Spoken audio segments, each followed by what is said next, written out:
director DJ Sanjeev Raj.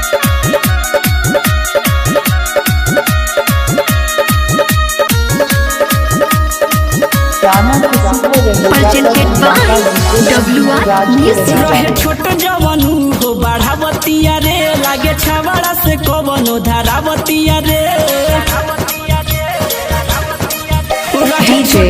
Sanjeet राज बढ़ावतिया रे लागे छावड़ा से कवनो धारावतिया रे हमरा के नहीं चिखावतिया रे हमरा के नहीं चिखावतिया रे हमरा के नहीं चिखावतिया रे हमरा के नहीं चिखावतिया रे रोज नया नया लइका पटावतिया रे मोती हरिया में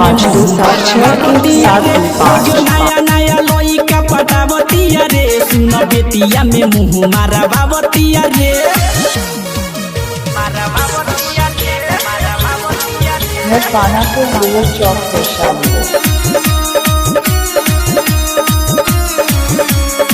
music by Ramanand Sagar.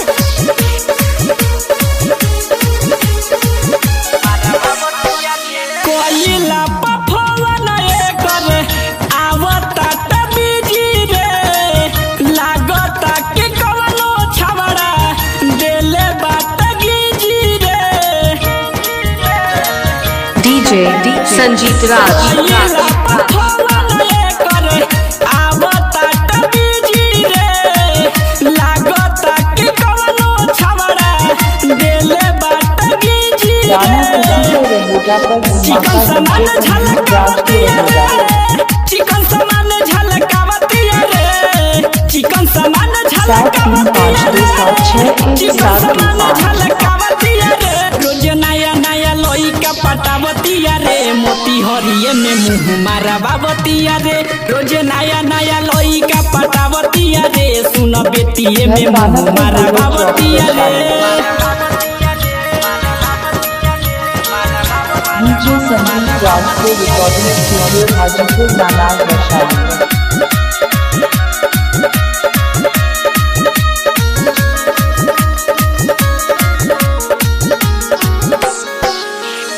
Writer याद रख सके